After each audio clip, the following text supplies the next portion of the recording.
प्रश्नावली 3.1 का प्रश्न संख्या 2 है। निम्नलिखित संख्याओं के 5 गुणज लिखिए।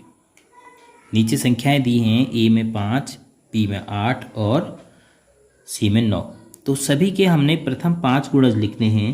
प्रथम 5 का मतलब हमने स्वयं से शुरू करना है, क्योंकि किसी भी संख्या का सबसे छोटा गुणज स्वयं होता है। तो 5 के प्रथम गुणज 5 एक्का 5, फिर उसके बाद 5 दूनी 10, फिर 5 तिया 15, 5 चौको 20 और 5 पच्चे 25। प्रथम 5 ही क्यों पूछा है?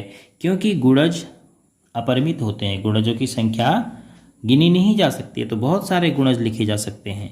तो इसलिए केवल आपसे प्रथम 5 पूछा गया है। तो 8 के प्रथम 5 गुणज कहने का मतलब जिनमें 8 का भाग चले जाएगा पूरी बार। तो 8 एक्का 8, 8 का भाग फिर जाएगा 16 में, फिर जाएगा 24 में, फिर जाएगा 32 में और फिर जाएगा 40 में। इसी प्रकार 9 के भी प्रथम 5 गुणज, तो 9 का भाग जाएगा 9 में, उसके बाद 9 दूनी 18 में, फिर 9 तिया 27 में, 9 चौको 36 में और 9 पंचे 45 में। तो इसलिए प्रथम 5 गुणज ही पूछे हैं, क्योंकि गुणजों की संख्या अपरिमित होती है।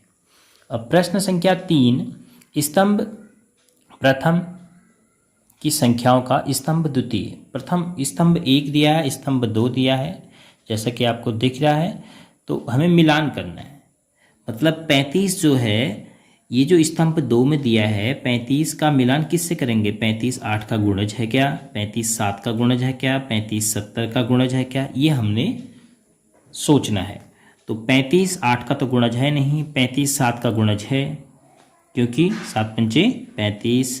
तो उसके बाद 70 का गुणज नहीं है, 30 का गुणनखंड नहीं है, 50 का गुणनखंड भी नहीं है और 20 का गुणनखंड भी नहीं है।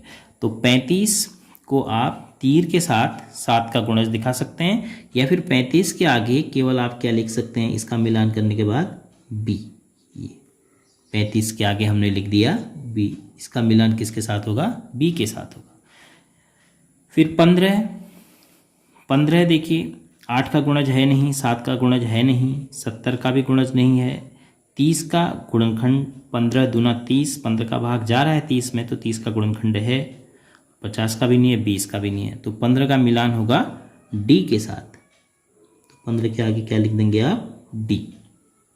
अब 16 है, 8 का गुणज है, 8 दूनी 16 है, तो इसके आगे लिख देंगे ए। फिर 20 स्वयं का तो गुणनखंड हुआ ही, 20 का गुणनखंड हुआ, 50 का हुआ नहीं, 30 का नहीं हुआ, तो 20 के आगे लिख देंगे एफ।